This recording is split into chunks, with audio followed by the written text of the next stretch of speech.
वक्रतुंड महाकाय सूर्यकोटि समाप्रभ निर्विघ्नं कुरु मे देव सर्वकार्येषु सर्वदा।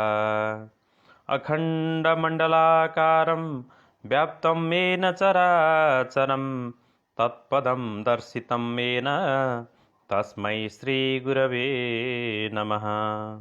सच्चिदानन्दरूपाय विश्वोत्पत्त्यादिहेतवे तापत्रयविनाशाय श्रीकृष्णाय वयं नमः। त्वमेव माता च पिता त्वमेव बन्धुश्च सखा त्वमेव विद्या द्रविडं त्वमेव सर्वं मम देव। ओम नमः शिवाय। ओम नमो भगवते वासुदेवाय। हार्दिक प्रणाम, शुभ प्रभात। समस्त सज्जन आदरणीय भक्त महानुभावहरू सबैलाई कोटि कोटि प्रणाम। यो पावन बिहानीको दिव्य सत्सङ्गमा सबैलाई हार्दिक स्वागत गर्दछु। आदरणीय टङ्क परियारज्यू नमो नारायण, नियमित साधक हुनुहुन्छ। आदरणीय राजन खनाल प्रभु पनि आइसक्नु भएको छ, राधे राधे, यहाँलाई हार्दिक स्वागत। आदरणीय रामप्रसाद भट्टराई बुवा पनि आइसक्नु भएको छ, कृष्टि निरौलाज्यू आइसक्नु भएको छ। मैले धेरै साधकहरूलाई देखिरहेको छु, सबैलाई कार्यक्रममा हार्दिक स्वागतम, नमो नमः। यो सत्सङ्ग विशेष छ, यो उत्कृष्ट पनि छ, किनभने हामी भगवत प्राप्तिको साधना गर्दैछौँ। यो ज्ञान नै भक्तिमा रूपान्तरित भएको छ। ज्ञान र भक्ति सिक्काका दुई पाटा हुन्। ज्ञान र भक्ति भएपछि नै वास्तविक ध्यान हुन्छ र वास्तविक सेवा हुन सक्छ। जीवन जाग्छ, अन्तःकरणको शुद्धि हुँदै आत्मा जाग्छ, परमात्मालाई पाउँछ र उसले यावत जे देख्छ अनुभव गर्छ, मनगोचर, बुद्धिगोचर, दृष्टिगोचर, इन्द्रिय गोचर जे छ सबैलाई भगवत भावमा नै ग्रहण गर्छ यो जीवले र धन्य हुन्छ। हामी सबै धन्य छौँ, हामी सबै सत्सङ्गीहरू महान छौँ, श्रेष्ठ छौँ, दिव्य छौँ। यसलाई भनिन्छ स्वाभिमान। अभिमान होइन, स्वाभिमान हो यो। राधे राधे। कृष्ण निरौलाज्यू राधे राधे, शोभना अधिकारीज्यू राधे राधे। नियमित साधिका हुनुहुन्छ शोभना अधिकारीज्यू, गीताको साधिका हुनुहुन्छ, अध्ययनशील हुनुहुन्छ, विद्वान हुनुहुन्छ, समाजसेवी हुनुहुन्छ।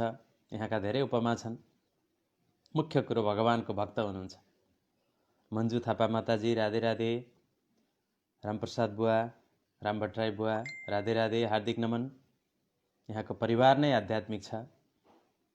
टङ्क परियार प्रभु नियमित साधक हुनुहुन्छ, अत्यन्तै सरल व्यक्तित्व। अब आउनुहोस् अगाडि बढौँ। कठोपनिषद्को प्रथम बल्लीको हिजो समापन भएको छ। हामीले जानी नजानी जो सक्दो शास्त्र प्रमाणको आधारमा हाम्रो विचार मिसाएर होइन कि शास्त्रमा जे लेखिएको छ, जसको आधिकारिक अनुवाद गरिएको छ, हामीले आधिकारिक अनुवाद कसलाई मानेका छौँ भन्दा गीता प्रेसकोलाई लिएका छौँ। एउटा आधिकारिक संस्था त चाहिन्छ ताकि त्रुटि नहोस्। त्यहाँ राम्रोसँग प्रुफ गरिएको हुन्छ, त्यसको समीक्षा गरिएको हुन्छ। त्यस्तो खालको शास्त्रहरू हामीले चयन गर्नुपर्छ। जुन पाए त्यही शास्त्र हेरेर पनि हुँदैन, मति भ्रम बनाइदिन सक्छ। जुन पाए त्यही विद्वानको आलेखहरू, कतै कान्तिपुरमा, गोर्खापत्रमा कहीँ न कहीँ लेखिएका जुन लेखका अंशहरू अध्यात्म सम्बन्धी, धर्म सम्बन्धी, जीवन जगत सम्बन्धी, सबैको सम्यक हुँदैन। एउटा आग्रहबाट पोषित हुन्छ। त्यस्ता लेखहरू पनि बडो पर्गेल्नुपर्छ। कसले लेख्यो, कुन नियतले लेख्यो, पत्ता लगाउनुपर्छ। बल्ल त्यसको अध्ययन गर्नुपर्छ। त्यसको महात्म्य नजानिकन कुनै पनि कुराको अध्ययन गर्नु हुँदैन। कुनै पनि चिजको आधिकारिकता हुन्छ के, शास्त्रको पनि आधिकारिकता हुन्छ। गीताको पनि कसले अनुवाद गर्यो, कुन भावले गर्यो, त्यो यथार्थ अर्थ हो कि होइन, कसले थाहा पाउने भन्दा आफैले थाहा पाउने हो। वास्तवमा अन्तिम निर्णय त आफैले गर्ने हो, किनभने हामी आफै ज्ञान स्वरूप आत्मा हौँ। त्यो परमात्माको अंश भएको कारणले यो व्यक्तिले भनेको, यो शास्त्रमा लेखिएको यो जुन आख्यान हो, यो भाष्य, यो ठिक हो कि होइन, अथवा यो वास्तवमा सम्यक छ कि छैन भन्ने कुरो आफैले पर्गेल्ने हो। अन्तिम निर्णय त आफैले गर्ने हो। त्यो पढ्ने कि नपढ्ने, त्यसलाई व्यवहारमा ल्याउने कि नल्याउने भन्ने कुरो आफैमा भर पर्छ।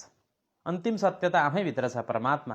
त्यही परमात्माले हामीलाई एउटा कन्साइन्स भन्छ क्या, विवेक, शुद्ध विवेक दिइरहेको छ, आन्तरिक विवेक दिएको छ। त्यो विवेकले परख्ने हो। परख्नको लागि अन्त जानु पर्दैन। कसलाई विश्वास गर्ने, कसलाई नगर्ने, अन्तिम विवेक आफैले गर्ने हो। आफूलाई एकदम ठिक लाग्छ, हृदयतः निशर्त रूपमा ठिक लाग्छ भने त्यही मान्ने हो। तर एकछिन स्वार्थको भरमा, कुनै स्वार्थको भरमा, कुनै आडम्बरको भरमा, आग्रहको भरमा ठिक लाग्छ भने त्यो कुरो विचारणीय हुन्छ। त्यसलाई साक्षी भावले हेर्नुपर्छ। यता कता यस्ता विद्वानहरू पनि छन् जसले अनर्गल रूपमा लेखिदिन्छन्, आफ्नो मत राखिदिन्छन्, शास्त्रको मतलाई खण्डन गर्छन्, शास्त्रभन्दा छुट्टै शास्त्र बनाए जस्तो गर्छन्। त्यस्ता विद्वानहरू विद्वान त हुन्, अध्ययनशील छन्, धेरै जानकारी छ, तर जसमा समझ छैन, भक्ति छैन, समन्वय छैन, समन्वय नभएका सिद्धान्तहरू, केवल दोषारोपण गर्ने सिद्धान्तहरू हामीले हेर्नु पनि हुँदैन। मैले अलिकति यसमा पृष्ठभूमि दिएँ। कुरो सही हो भन्दै हुनुहुन्छ कृष्ण निरौलाज्यू, राधे राधे। सुदीप पौडेल भाइ, हरिओम। यो सुन्दर शान्त स्वच्छ बिहानीमा यस आध्यात्मिक अमृतमय प्रवचनले सकारात्मक सोचको ऊर्जा, सुसंस्कार र भक्तिभावको अभिवृद्धि भएको छ। धन्यवाद आदरणीय टङ्क परियार प्रभु। हार्दिक प्रणाम, हार्दिक नमन शोभना अधिकारीज्यू, राधे राधे। सबैलाई स्वागत छ कार्यक्रममा। भगवती पौडेल माताश्री नमस्ते, राधे राधे। शालिग्राम रिजाल प्रभु, नमो नमः नारायण, हरे कृष्ण। अब आउनुहोस् अगाडि बढौँ। आज कठोपनिषद्को दोस्रो अध्याय सुरु हुन्छ। जम्मा 3टा अध्याय छन्, 3-3वटा बल्ली छन्, 9वटा बल्ली, त्यसको चाहिँ च्याप्टरहरू छन्। र आज हामी द्वितीय अध्यायको प्रथम बल्लीको शुभारम्भ गर्छौँ। हरि ओम सहना भवतु सहनौ भुनक्तु सह वीर्यं करवावहै तेजस्विनावधीतमस्तु मा विद्विषावहै। हरि ओम शान्तिः शान्तिः शान्तिः। सुशान्तिर्भवतु, सर्वारिष्ट शान्तिर्भवतु, सुस्वस्तिर्भवतु। हरि ओम स्वस्ति स्वस्ति स्वस्ति। हरि ओम। द्वितीय अध्याय प्रथम बल्ली प्रसङ्ग हुन्छ।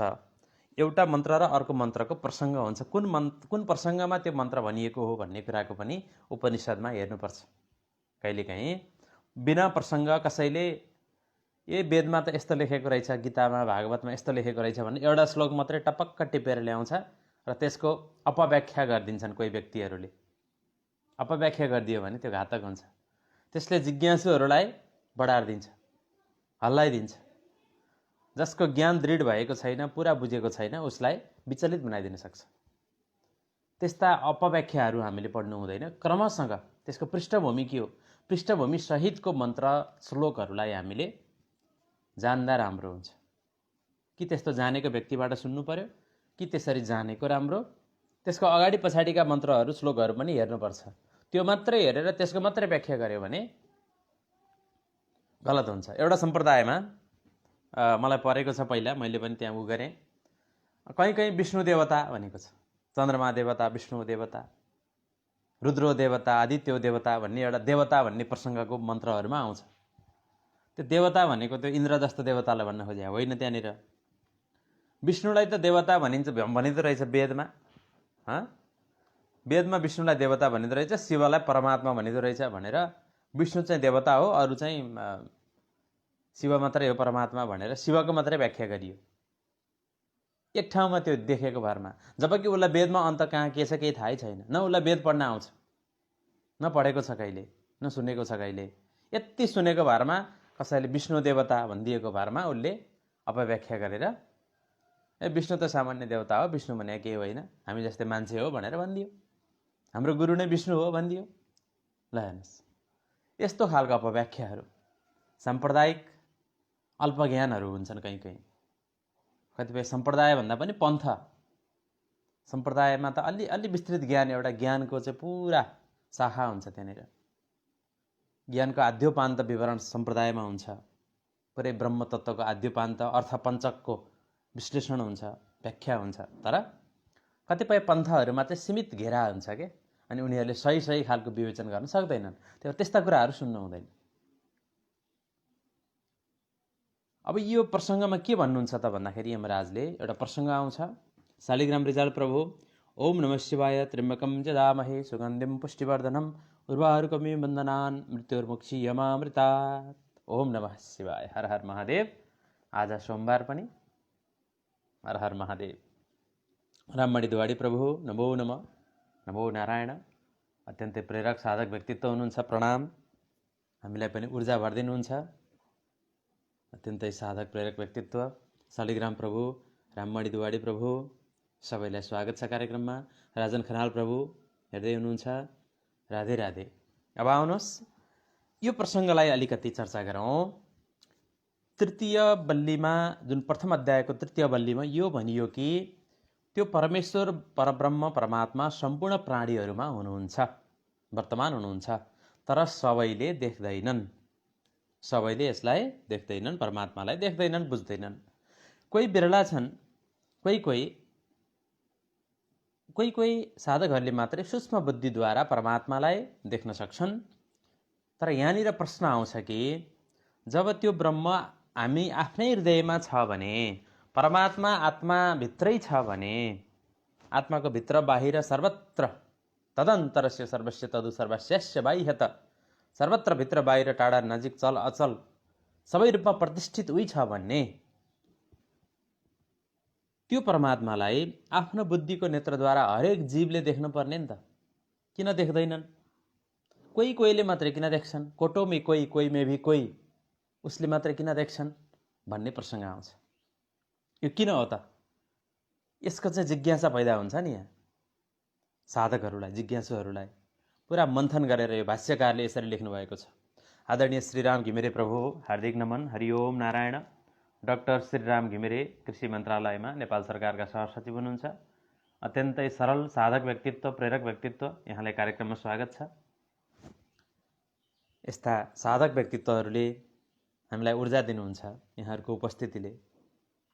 कृष्ण निरौला प्रभु युएसबाट हार्दिक नमन, स्वागत। अत्यन्तै जिज्ञासु, अत्यन्तै सरल साधक, निर्दोष कृष्ण निरौला प्रभु अहिले युएसबाट हुनुहुन्छ। हाम्रो द्रोणाचार्य निरौला, सीता निरौला, सुशीला निरौला, उहाँकै परिवार, उहाँकै पुत्र भाइ हुनुहुन्छ। हरिओम। अत्यन्तै जिज्ञासु हुनुहुन्छ। हामीसँग सत्सङ्ग भइरहेको छ। यस्ता युवा हस्ताक्षरहरू चाहिन्छ। वास्तवमा जसले अलिकति विज्ञानको अध्ययन गरेको छ, उहाँको वैज्ञानिक ज्ञान, त्यसलाई सूक्ष्मताले अध्ययन गरेर शास्त्रको ज्ञानलाई जसले आत्मसात गर्न सक्छ भने उहाँले जीवनमा धेरै प्रगति गर्न सक्नुहुन्छ, धेरै युवाहरूलाई बुझाउन सक्नुहुन्छ। हामी पनि विज्ञानकै ब्याकग्राउन्डबाट आएका हौँ, त्यसैले यो अध्यात्म छिटो जँच्यो। विज्ञानको अलिकति अध्ययन गर्ने अवसर मिलेको थियो, त्यसबाट अध्यात्मको यो ज्ञान जँच्यो। अझै सूक्ष्म हुने रहेछ क्या। विज्ञानले सूक्ष्मतालाई हेर्छ, अणु परमाणुलाई हेर्छ, वेभलाई हेर्छ, क्वान्टमलाई हेर्छ।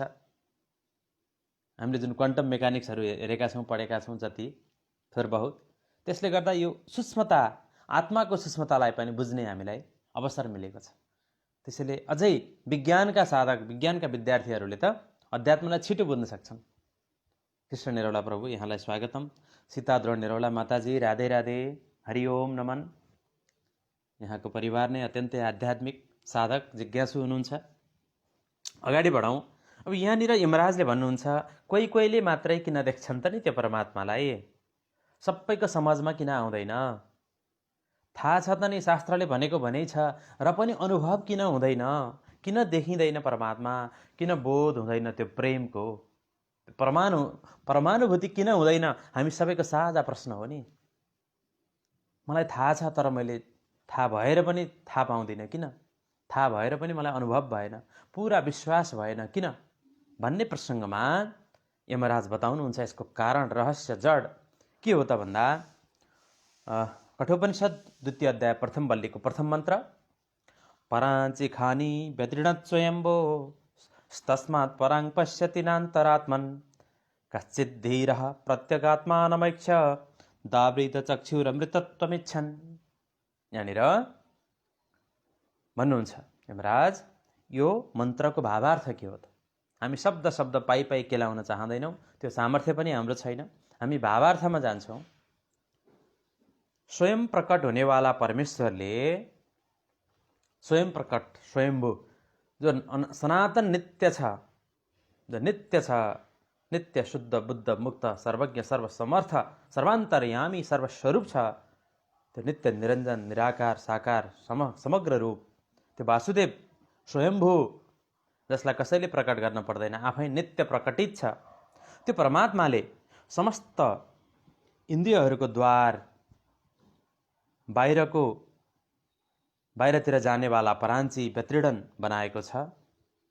यसैले मनुष्य इन्द्रियहरूद्वारा प्राय बाहिरको वस्तुलाई नै देख्दछन्। जति हाम्रो शरीरमा नवद्वार छन्, गुदोद्वार, मूत्रद्वार, माथि गएर दुईटा कान, दुईटा आँखा, दुईटा नाक कपाल र मुख गरेर 9वटा भए। माथि 7वटा, 1 2 3 4 5 6 7, तलका दुईटा 9वटा भए। नवद्वार पुरै देही स्थित। यो नवद्वारको पूर्वमा देही आत्मा स्थित छ, भित्रपट्टि विराजमान छ। अब यहाँनिर त्यो नवद्वारमा परमात्माले बनाएको हो। यो 9 द्वारको पुरञ्जनोपाख्यानमा श्रीमद् भागवतमा पनि बहुत राम्रो त्यसको अर्थ आउँछ, पुरञ्जनको प्रसङ्ग आउँछ भागवतमा पनि।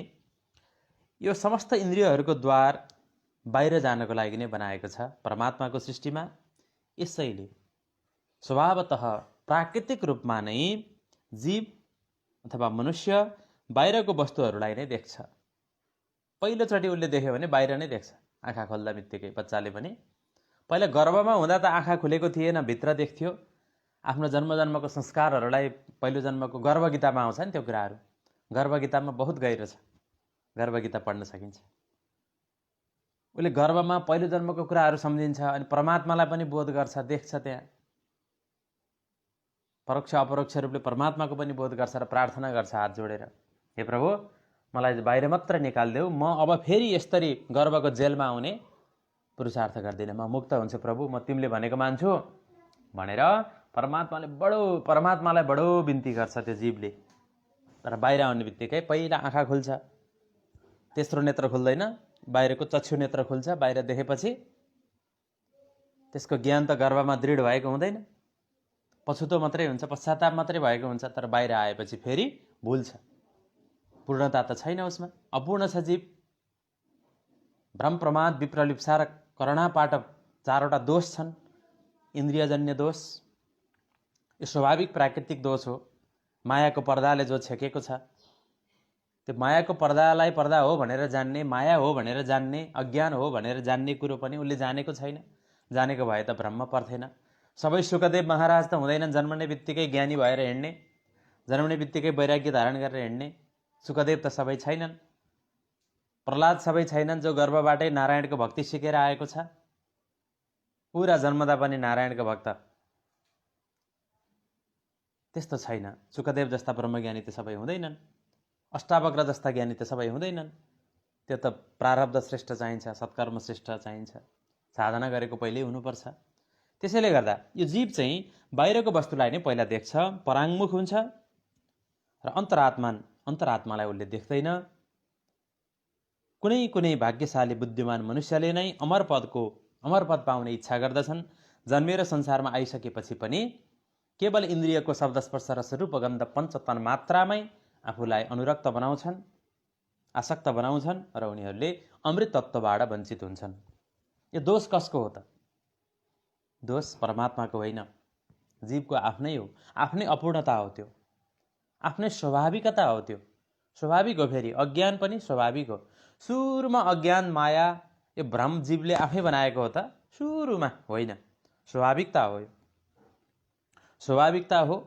अनादिकाल कहिले थियो हामीलाई थाहा छैन। तर अब यति धेरै करोडौँ जन्महरू भइसके हाम्रा। अहिलेको हाम्रो स्थिति हाम्रै दोष हो। अहिलेको हाम्रो जुन स्थिति छ नि, अब पहिलाको कुरा छोडिदिउँ, सुरुमा कसरी भयो परमात्माले प्रकट गर्नुभएको हो, हामीलाई सबै साधन दिएरै प्रकट गर्नुभएको हो।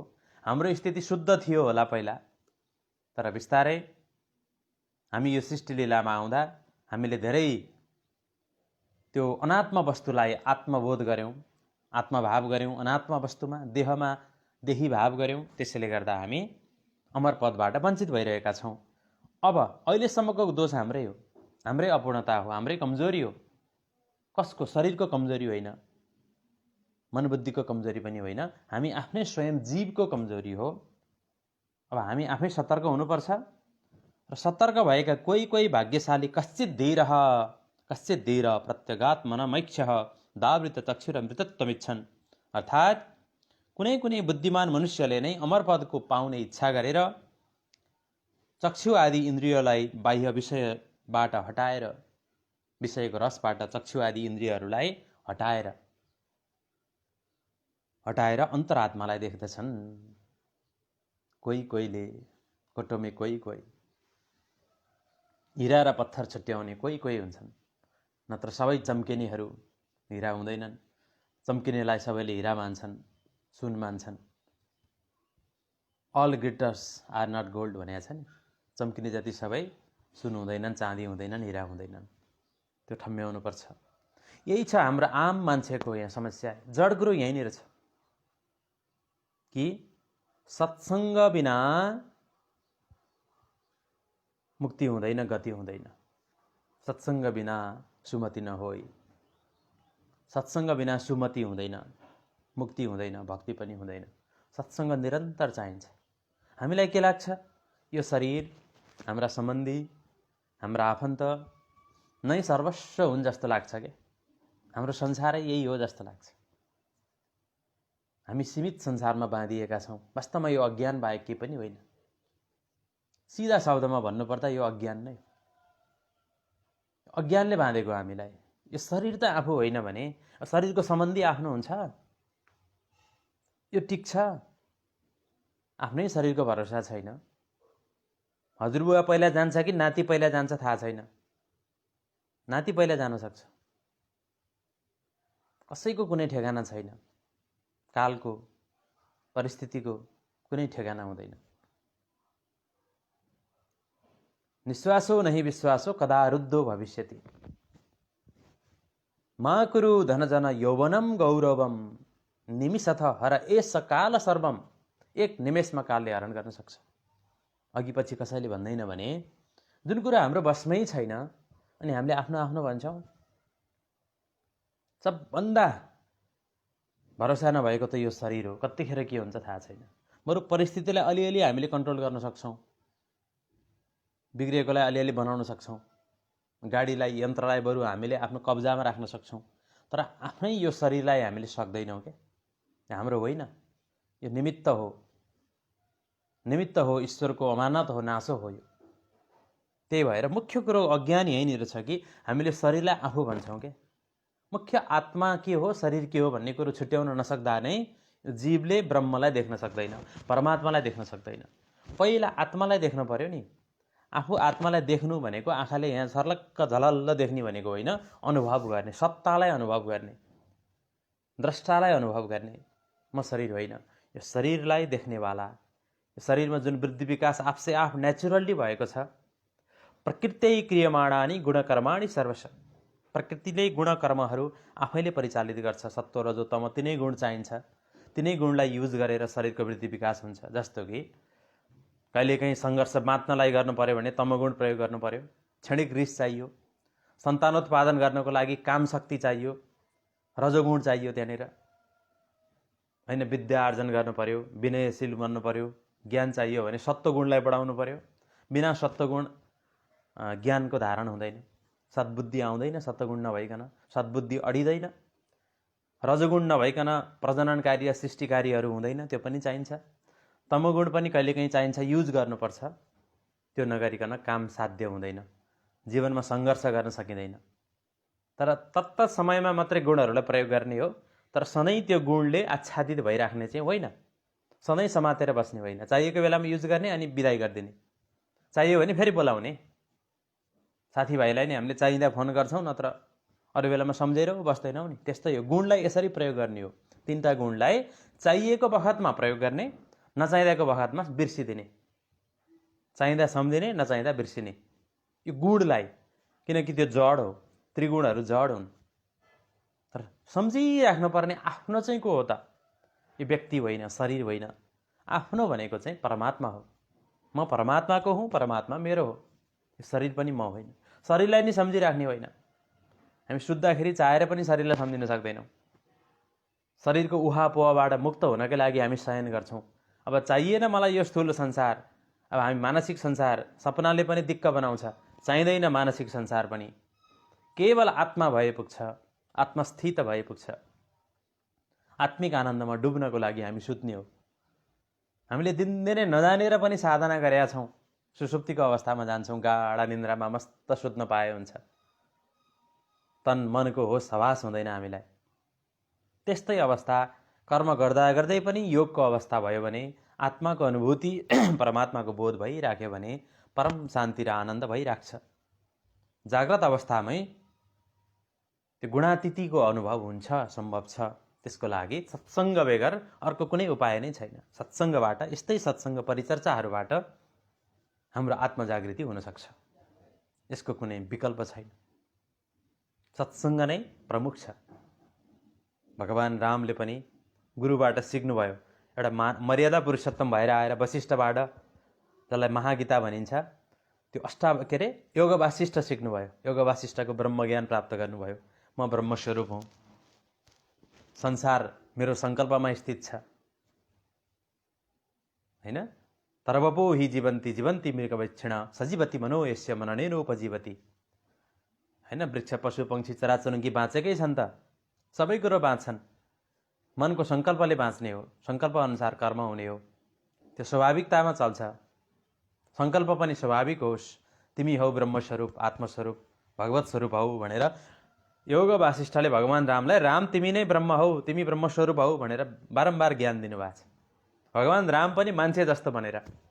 पछि रामले लक्ष्मणलाई फेरि रामगीता सुनाउनु भएको छ। अध्यासको कुरा, अज्ञानको कुरा। अनि त्यस्तै गरी सोहमस्मि, सोहमका कुरा, सबै कुराहरू उहाँले सिकाउनु भएको छ। हरेक शास्त्रमा हेरौँ, भगवानले पनि ब्रह्मज्ञान धारण गरेर, सिकेर, सत्सङ्ग गरेर जीवनलाई चाहिँ अगाडि बढाएको कुरा छ। अवतार कालमा आफैले कर्म गरेर देखाउनु भएको छ। त्यस्तो छ नि त। अनि हामी मान्छेले नगरेर हुन्छ? सत्सङ्ग नियमित छ, अनिवार्य गर्नुपर्छ हामीले। सरिता पाण्डेज्यू राधे राधे, हरे कृष्ण। द्रोणाचार्य बुवा राधे राधे, सुशीला दिजू राधे राधे, प्रणाम। वासुदेव काफ्ले दाजु हरिओम, हरे कृष्ण।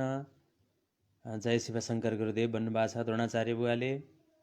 सीता द्रोण निरौला माताजी हरिओम। अमृता दुवाडी माताजी राधे राधे, सबैलाई प्रणाम। अब अगाडि बढौँ। यो मन्त्रले बहुत गहिरो अन्तरात्मालाई देख्दछ। त्यही जीवले जसले सत्सङ्ग गर्छ, विवेकलाई जगाउँछ। यस्तो हामीले बिर्सिएको मात्रै हो, सम्झिए पुग्छ, अरू केही गर्न पनि पर्दैन। साधना ज्ञान सजिलो छ। हामी आत्मस्वरूप हौँ, हामी परमात्माको अंश हौँ भन्ने कुरा सम्झिए पुग्छ। हामी मन शरीर संसार चाहिँ होइनौँ। मन शरीर संसारको आफ्नै सार्थकता छ। यो परमात्माकै शक्ति हो। फेरि यो परमात्मा स्वरूप हो। संसार परमात्मा हो, हामी संसार होइनौँ। यसको अर्थमा हामी नै पूर्ण परमात्मा चाहिँ होइनौँ। हामी परमात्माको चेतन अंश हौँ, नित्य अंश हौँ भने संसार परमात्माको अनित्य अंश हो, लीला स्वरूपको अंश हो। हामी लीला स्वरूप पनि होइनौँ, हामी नित्य स्वरूप हौँ। लीला अनित्य हुन्छ, अहिले हुन्छ भोलि हुँदैन। कृष्ण भगवान पनि आएर 125 वर्ष लीला गरेर जानुभयो, आफ्नो धाम स्वधाम गमन गर्नुभयो। त्यो त अहिले छैन नि, हामीले देख्न पाएका छैनौँ नि। हामी गोपिनी जस्ता सौभाग्यशाली त भएनौँ। र पनि त्यो लीला थियो भगवानको, त्यो पनि अनित्य भयो। अहिले शास्त्रमा वर्णित छ, हामी लीलाको आनन्द वर्णन गरेर आनन्द लिन्छौँ। भगवानका 5वटा कुरा नित्य हुन्। फेरि त्यो लीला पनि फेरि गोलकधाममा त सधैँ हुन्छ, तर सांसारिक दृष्टिकोणले त्यो पनि अनित्य भयो। यहाँनिर संसारमा भएको लीला, भगवानका नाम रूप गुण लीला धाम, यी 5वटा कुरा नित्य छन्। कृष्णको नाम, रामको नाम, शिवको नाम, दुर्गाको नाम, गणेशको नाम नित्य हो, नित्य सनातन नाम हुन्। नाम रूप श्रीकृष्णको वंशी मनोहर स्वरूप, 2 भुजधारी स्वरूप, श्याम वर्णको स्वरूप, राधाको स्वरूप, राधाको स्त्री रूपा, परम सुन्दरी, परम रूप लावण्यकी धनी राधा, 32 लक्षण, कति लक्षण गुणले सम्पन्न राधा, होइन? शिवजीको स्वरूप कर्पूर गौरम करुणावतारम, गणेशको स्वरूप, देवीको स्वरूप, सबै पाञ्चायन देवहरूको स्वरूप, परमधाम निवासी वैकुण्ठका हरेक भगवत स्वरूपहरू अवतारहरूको स्वरूप नित्य हो। नाम रूप रूपहरू सबै नित्य हुन्। जसले जहाँ साधना गर्यो त्यही प्रकट भइदिनुहुन्छ। अनि नाम रूप लीला, भगवानको लीला कल्प कल्पमा सधैँ सधैँ भइरहेको छ। लीला कृष्ण भगवानको लीला फेरि फेरि हुन्छ।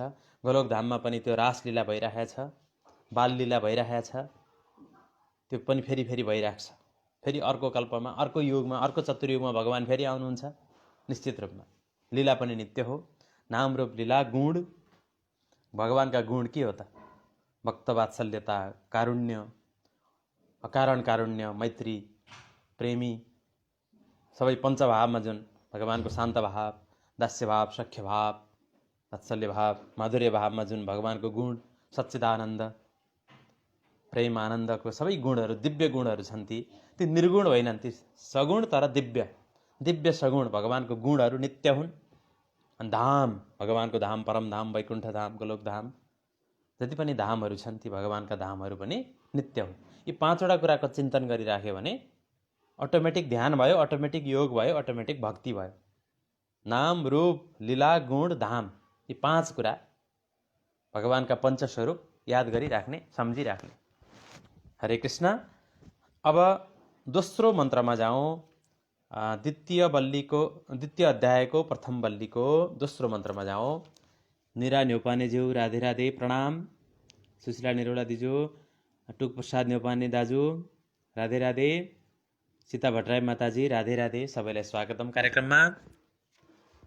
अब फेरि भगवान यमराज आज्ञा हुन्छ नचिकेतालाई, पराच कामा ननुयन्ति बाला, स्ते मृत्योर्यन्ति विततश्च पासम, अथ धीरा अमृतत्वं विदित्वा, ध्रुवम ध्रुवेश्विह न प्रार्थयन्ते।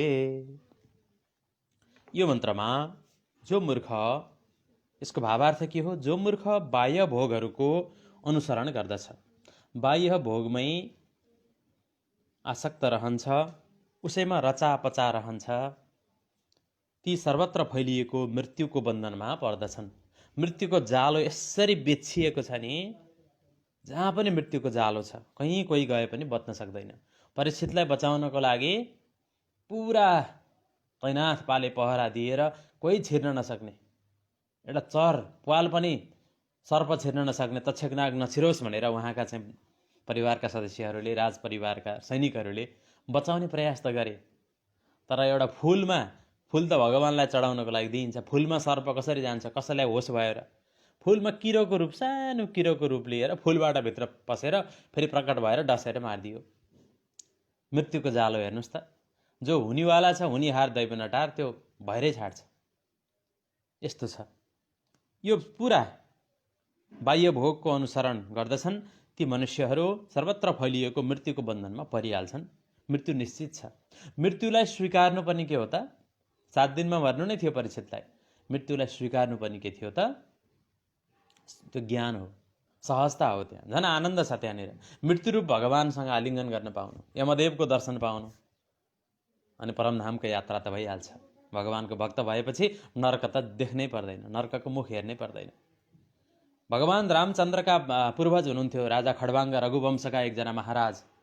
यति प्रतापी हुनुहुन्थ्यो खड्वाङ्ग महाराज कि एकचोटि इन्द्रलाई दैत्यहरूले स्वर्गमा आक्रमण गरेर तहस नहस बनाइदिए। इन्द्रले पृथ्वीबाट खड्वाङ्ग महाराजको सहयोग माग्नुभयो। परम प्रतापी राजा, परम शक्तिशाली भगवानका भक्त। अनि उनलाई बोलाएर युद्ध गराउनु भयो र खड्वाङ्गले दैत्यहरूलाई परास्त गरेर इन्द्रको राज्य पुनः दिलाइदिनु भयो। र अब पृथ्वीमा फर्किने बेलामा यो महाराज, हजुरलाई के इच्छा छ वरदान माग्नुहोस्, के चाहिन्छ हामी दिन्छौँ भन्दाखेरि, मलाई अरू केही चाहिँदैन, बरु मलाई यति भनिदिनुहोस् कि म पृथ्वीमा फर्किँदैछु, मेरो आयु कति छ बताइदिनुहोस्। पक्कै पनि स्वर्गको समय र पृथ्वीको समय त फरक पर्छ। इन्द्रदेव, मलाई मेरो आयु कति छ पृथ्वीमा बताइदिनुहोस् भन्दाखेरि, ओहो क्षमा चाहन्छौँ, स्वर्गमा युद्ध गर्दा गर्दै हजुरको लामो आयु त बितिसक्यो। स्वर्गमा 1-2 घण्टा युद्ध गर्नु भनेको त पृथ्वीको पुरै आयु सकिनु हो। त्यही भएर हजुरको जम्मा 2 घडी आयु बाँकी रहेछ। 2 घडीभन्दा बढी हजुर अब पृथ्वीमा बाँच्न सक्नुहुन्न, रहन सक्नुहुन्न। त्यो हुने बित्तिकै खड्वाङ्गले के गर्नुभयो त? पृथ्वीमा आएर 2 घडीमा, 2 घडी भनेको 1 घडीको 24 मिनट, 2 घडीमा 48 मिनट हुन्छ।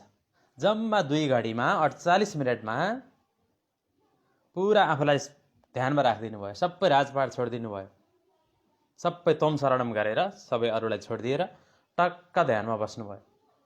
र अन्तरात्मामा उहाँलाई सामान्य जानकारी ज्ञान थियो, भक्तिभाव श्रद्धा थियो भगवानको, भित्र अन्तरात्मामा तुरुन्तै परमात्मालाई अहर्निश त्यसको निरन्तर अखण्ड स्मरण गर्नुभयो। र आफूलाई लगेर हिजो पनि मन्त्रमा आयो नि, यो इन्द्रियलाई लगेर इन्द्रियको विषयलाई लगेर मनमा, मनलाई बुद्धिमा, बुद्धिलाई आत्मामा र आत्मालाई परमात्मामा लगेर टक्क अड्याइदिनु भयो। एकाग्र भावले पुरा टोटल सरेन्डर गरिदिनु भयो। 2 घडीमा शरीर छुट्यो, मुक्त हुनुभयो, जानुभयो परमधाम। त्यो प्रसङ्ग शास्त्रमा बारम्बार आउँछ। खड्वाङ्ग महाराजले 2 घडीमा मुक्ति प्राप्त गरेको प्रसङ्ग, भगवत प्राप्ति गरेको प्रसङ्ग आउँछ। आखिर गरे त हुँदो रहेछ नि त, गर्न चाहेमा। हामी को चाहन्छौँ, हामी को चाहन्छौँ त्यस्तो सिद्धि प्राप्त गर्न, भगवत प्राप्ति गर्न 2 घडीमा, 1 घडीमा नि हुन्छ, आधा घडीमा नि हुन्छ। त्यो त सेकेन्डमा हुन्छ जीवन मुक्ति। हामीले चाहनुपर्छ। एउटा आगोले पुरा थुप्रोलाई सल्काउन बेर लाग्दैन, उत्तिखेरै सल्काइदिन्छ, मिनेटमा सल्काइदिन्छ। ब्रह्मज्ञान भक्ति भनेको त्यस्तो चिज हो।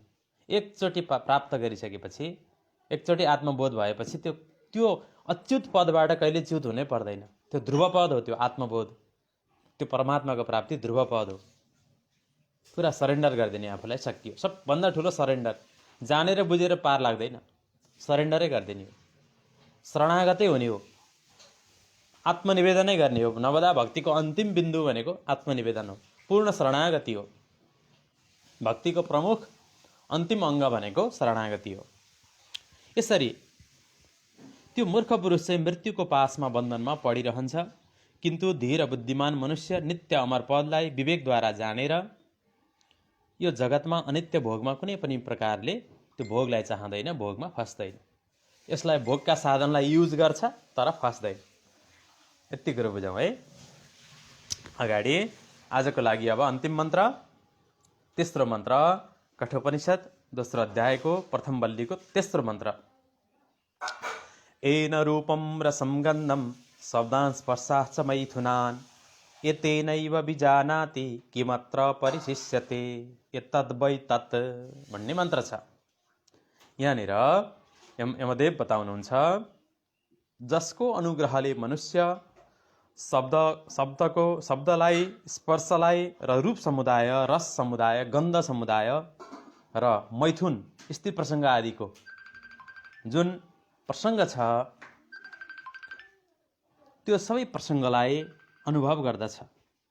जसको अनुग्रहले यो शब्द स्पर्श रस रूप गन्ध मैथुन आदि भोग्य सामग्री, भोग्य रसहरूको अनुभव गर्दछ, उसैको अनुग्रहले यो पनि जान्दछ कि यतेन एव, यसैको अनुग्रहले, कृपाले यो पनि जान्दछ कि यहाँ के बाँकी रहन्छ, यही नै हो परमात्मा जो तिमीले सोधेका थियौ।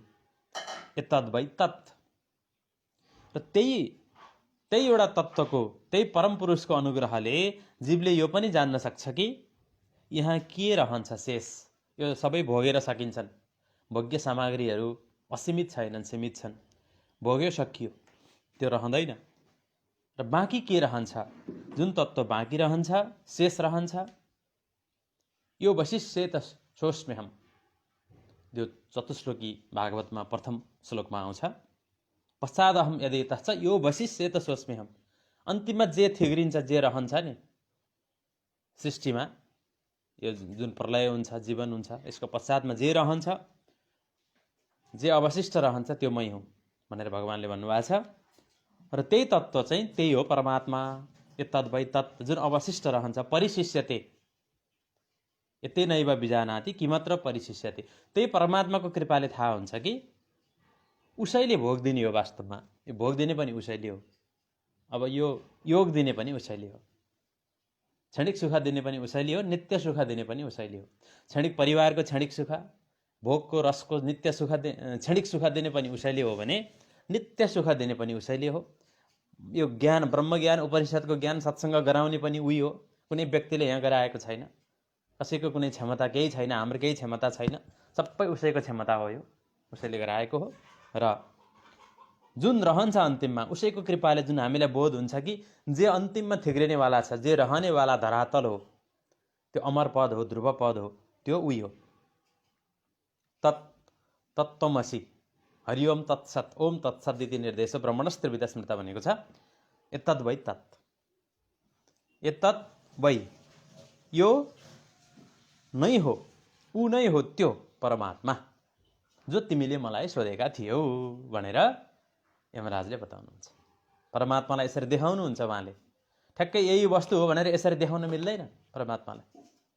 परमात्मा एउटा वस्तु मात्रै हो र होइन नि। न तस्य प्रतिमा अस्ति, उसको उपमा नै छैन। उसको मूर्ति जरुर छ, मूर्ति जरुर छ, तर उसको उपमा छैन। भगवान मूर्तिमा हुनुहुन्छ, सबैतिर हुनुहुन्छ। भगवानको विग्रह, भगवानको शिवलिङ्ग छ, भगवानको मूर्तिहरू छन्, त्यहाँ भगवान हुनुहुन्छ, प्राण प्रतिष्ठित रूपमा हुनुहुन्छ, शास्त्रोक्त मर्यादाले विधि विधानले हुनुहुन्छ त्यहाँ। हाम्रो भावले पनि त्यही हुनुहुन्छ, तर परमात्माको उपमा छैन। परमात्मा कस्तो हो भन्दा यस्तो भनेर कसैले देखाउन सक्दैन। कस्तो परमात्मा, एकदमै सुन्दर शिवजी जस्तो, त्यो मात्रै पनि हो। शिवजी पनि भगवान हो, शिवजी मात्रै होइन, सबै हो भगवान, जसको उपमा नै छैन। न तस्य प्रतिमा अस्ति, सहस्रस्य प्रतिमा असि, मा असि, प्रतिमा असि भनेर फेरि यजुर्वेदले पनि भनेको छ। उसका सहस्र प्रतिमाहरू पनि छन् भनेको छ। फेरि भनेको एउटा मात्रै प्रतिमाले हुँदैन, फेरि एउटा मात्रै उपमा हुँदैन भगवानको। उपमा, रूपक, एउटा मात्रै रूपकले परमात्माको व्याख्या हुँदैन। बिजुली र करेन्टको उपमाले मात्रै हुँदैन। बिजुलीको तारमा बग्ने करेन्ट चाहिँ परमात्मा हो, तार चाहिँ संसार हो, शरीर हो भने जस्तो एउटा उपमा हो नि त्यो, रूपक। त्यो पनि हो, तर त्यो मात्रै होइन। उसो भए करेन्ट परमात्मा हो भने तार नभए त करेन्ट कहाँबाट बग्छ र भन्ने फेरि शङ्का आउँछ त्यहाँनिर। बिजुलीको तारै नभइकन करेन्ट कहाँबाट बग्छ? तार नभए त करेन्ट पनि छैन नि, होइन? छैन नि त भन्ने तर्क त आउँछ नि। वास्तवमा के हो भने तर्कले मात्रै काम गर्दैन। त्यो एउटा सामान्य जानकारी हो, त्यो ठिक छ, सुरुमा बुझ्नलाई, कखरा बुझ्नको लागि हो त्यो वेदान्तमा। त्यसैले वेदान्त सूत्रमा के भनिएको छ, ब्रह्मसूत्रमा भने अम्बुवत ग्रहणात्तु न तथात्वम भन्ने एउटा सूत्र छ ब्रह्मसूत्रमा। त्यसले के व्याख्या गर्छ भने परमात्मा भनेको जस्तो चन्द्रमा पूर्णिमाको रातमा यहाँ धेरै तलाउहरू छन्, मानौँ ठाउँ ठाउँमा पोखरी, अलग अलग अलग कुण्ड कुण्ड कुण्ड पानी छन्, त्यहाँ सबैमा हेरौँ त चन्द्रमा देखिन्छ। एउटा चन्द्रमा आकाशमा छ, सबै तलाउमा अलग अलग अलग अलग पूर्ण चन्द्रमा देखिन्छ, त्यसको प्रतिबिम्ब देखिन्छ नचलेको पानीमा। अब कतिपय वेदान्तकारहरूले, दृष्टान्तकारहरूले के व्याख्या गर्नुहुन्छ त, परमात्मा भनेको जसरी प्रत्येक तलाउमा चन्द्रमा अलग अलग अलग देखिनुहुन्छ प्रतिबिम्बको रूपमा, त्यसरी नै हरेक जीवमा अलग अलग अलग परमात्मा हुनुहुन्छ भनेर उदाहरण दिनुहुन्छ। परमात्माको अंश या परमात्मा नै हुनुहुन्छ भनेर त्यसरी उदाहरण दिनुहुन्छ। तर त्यहाँनिर त्यो दृष्टान्तले, चन्द्रमाको दृष्टान्तले अम्बुवत ग्रहणात्तु न तथात्वम, त्यस्तै होइन। त्यो अम्बुवत चन्द्रमाको प्रतिबिम्ब सदृश मात्रै बुझ्नु भनेको त्यो गलत हुन्छ। न तथात्वम, न हुँदैन, त्यसले सही व्याख्या गर्दैन। किन? जस्तो कि प्रतिबिम्बको रूपमा बुझ्नु चाहिँ गलत हुन्छ। परमात्मालाई यहाँ प्रतिबिम्ब हो, जीव भनेको परमात्माको आभास हो, प्रतिबिम्ब हो भनेर बुझ्नु गलत हुन्छ। किन? त्यो तलाउमा भएको चन्द्रमा जो छ त्यो त छैन नि, पानी हल्लाइदियो भने छैन, त्यो त मिथ्या आभास मात्रै हो। त्यहाँभित्र चन्द्रमा आएर पसेको पनि छैन, त्यो पानी खोतलेर हेर्नु चन्द्रमा छ त्यहाँ छैन, एउटा प्रतिबिम्ब मात्रै हो, त्यसको मिथ्या आभास मात्रै हो, मिराज मात्रै हो। त्यो मृगतृष्णा जस्तो हो, त्यो वास्तविक होइन नि त, त्यो अवास्तविक हो नि त त्यो प्रतिबिम्ब त। पोखरीको चन्द्रमा वास्तविक त होइन, चन्द्रमा त एउटै छ हो। त्यो उदाहरण चाहिँ परमात्माको सवालमा लागू हुँदैन। परमात्माको सवालमा त्यो लागू हुँदैन। किन हुँदैन? परमात्मा त जीवन्त छ नि त हरेक जीवमा। त्यो परमात्मा नभइकन यो सबै सृष्टि चल्छ? चल्दैन। परमात्मा भएर नै जीवात्मा अडिएको हो। परमात्मा चाहिँ ठोस रूपमै भन्दाखेरि ठोस अर्थात् जीवन्त रूपमा हुनुहुन्छ यहाँ, हरेक जीवमा हुनुहुन्छ, तर त्यो पोखरीको पानीको जस्तो मिथ्या चन्द्रमा जस्तो होइन। वास्तविक चन्द्रमा, वास्तविक परमात्मा हरेक हृदयमा हुनुहुन्छ। त्यसैले सबै उदाहरणलाई परमात्मासँग जोड्न हुँदैन। परमात्मालाई उदाहरण र उपमाले व्याख्या गर्नै सक्दैन, किनकि सबै थोक परमात्मा हो। बिजुलीको तारमा बग्ने करेन्ट पनि परमात्मा हो, बिजुलीको तार पनि परमात्मा हो, त्यो तारलाई प्रयोग गर्ने साधक पनि परमात्मा हो। स्रोत पनि जो जलविद्युतबाट, जेनेरेटरबाट जो इलेक्ट्रोम्याग्नेटिक इन्डक्सन भएर आउँछ त्यो पनि परमात्मा हो, सबै उसैको ऊर्जा हो। सबै सबै समग्र सद सच्चा महर्जुन, सत असत ऊ सबै परमात्मा हो। पुरा वेद प्रमाण, शास्त्र प्रमाण, गीता प्रमाण छ र हकिकत पनि यही। अर्को वेदान्तमा आउँछ जगत भनेको चाहिँ के हो अरे, जस्तो डोरीमा देखिएको सर्प जस्तो हो अरे, जगत छँदै छैन भन्नुहुन्छ। एउटा उपमा हो क्या त्यो, त्यसलाई सूत्र मानेर मान्छेहरू अल्झिरहेका छन्। रज्जुवत होइन, सर्प छुट्टै छ, वैज्ञानिक रूपले हेरौँ सर्प छुट्टै छ, डोरी छुट्टै छ। नजान्नाले, अज्ञान गर्नाले त्यहाँ हामीले डोरीमा सर्पको भान गऱ्यौँ। अरे बाबा, सर्प त कहीँ अन्तै छ नि, सर्प छ, डोरी पनि छ। डोरी छुट्टै हो, सर्प छुट्टै हो। सर्प नभएको भए डोरीमा सर्पको कल्पना हुनै सक्दैन। सर्प कहीँ छ र पो डोरीमा सर्पको कल्पना भयो? छ। त्यसैले ब्रह्म भनेको, जगत भनेको वास्तवमा ब्रह्म चाहिँ जगतको रूपमा देखिएको एकदमै काल्पनिक हो। यो जगत नाम रूप आकार जुन छ नि, यो काल्पनिक हुँदै नभएको हो, भन्न मिल्दैन। सुरुमा कखरा बुझाउनको लागि त्यो भनेको हो, त्यसरी भन्न मिल्दैन। जगत छ, कुन रूपमा छ? यो ब्रह्मकै सृष्टि हो, स्रष्टाबाट अलग हुँदैन सृष्टि। त्यसैले वेदान्त सूत्रमा आउँछ अर्को सूत्र, वैधर्म्याच्च न स्वप्नाधिपत। जो ब्रह्मसँग, ब्रह्मको सच्चिदानन्द अस्ति भाति प्रिय रूपबाट अलग नाम रूपमय जगत हो वैधर्म्य। स्वप्न जस्तो होइन, स्वप्नमा त देखेको वस्तु नहुँदा पनि केही फरक पर्दैन, तर अहिले जाग्रतमा देखेको वस्तु अहिले नहुँदा पनि फरक पर्छ। अहिले शरीर नहुँदा फरक पर्यो, साधना गर्न पाइएन। यो साधन नहुँदा फरक पर्छ, साधन छ नि, यो स्वप्न होइन, यो साधन। यो साधनको माध्यमले सत्सङ्ग भइरहेको छ। शरीर माध्यम खलु धर्म साधनम। हरेक साधन ईश्वरकै करण हुने, बाह्य करण हुन्। अन्तकरण पनि चाहिन्छ, बाह्यकरण पनि चाहिन्छ। यी पनि यथार्थ सत्य हुन्, अहिलेको सत्य हुन्, भोलि नहुन सक्छन् यो, तर अहिलेको सत्य यो सबै हो। त्यसैले जगत मिथ्या होइन, मात्र हाम्रा आसक्ति मिथ्या हो। म नै शरीर र संसार हुँ भन्ने आसक्ति, म र मेरो भन्ने भाव चाहिँ मिथ्या हो। तर संसार, मन, बुद्धि, अहङ्कार, शरीर यो सबै मिथ्या होइन, जगत मिथ्या होइन। आसक्ति पो मिथ्या हो त, अज्ञान पो मिथ्या हो त। यसरी बुझ्नु पर्यो। ब्रह्मज्ञानको सही बोध त्यसरी हुनसक्छ भनेर वेदान्तले समन्वय नै गरेको छ। सर्वम खलुविदम ब्रह्म नियनानास्ति किञ्चन। मनोवै ब्रह्म, अन्नोवै ब्रह्म, प्राणोवै ब्रह्म। मन, बुद्धि, शरीर सबै ब्रह्म हो भनेर तैत्तिरीय उपनिषदमा आउँछ। मन पनि ब्रह्म हो। जबकि एकाथरी वेदान्तीहरूले के मान्छन्, मन चाहिँ मिथ्या हो, छैन, मायावी हो भन्छन्। होइन, मन पनि ब्रह्म हो। ब्रह्मले मनको रूप लिएर लीला गरेको हो। कसरी मिथ्या हुन्छ? मिथ्या हुन सक्दैन, छौन्जेलको सत्य हो। र यो भोलि यसको चाहिँ स्वभाव अनुसार टुट्यो भने पनि यसमा राग गर्नु हुँदैन, दुःख गर्नु हुँदैन। शरीर मरे पनि दुःख गर्नु हुँदैन, यसको रूपान्तरण भएको हो। ब्रह्म कहिले पनि मर्दैन, एउटा ऊर्जाबाट अर्को ऊर्जामा रूपान्तरित हुन्छ, बस यति हो। मर्ने होइन, सर्ने हो, यति बुझौँ। कसोक कमोह एकत्वम अनुपश्यतः। आजलाई यति गरौँ। अत्यन्तै गहिरा चर्चाहरू भए, धेरै साधक मित्रहरू आउनुभएको छ, मैले देखिरहेको छु। शरद सिग्देल दाजु हरिओम, दुर्गा गौतमज्यू राधे राधे, सीतावस्ती माताजी राधे राधे, सबैलाई राधे राधेको प्रेम प्रणाम। हरिओम। भवतु सब मङ्गलम। ओम असतो मा सद्गमय, तमसो मा ज्योतिर्गमय, मृत्योर्मा मृतमगमय। हरि ओम। शान्तिः शान्तिः शान्तिः।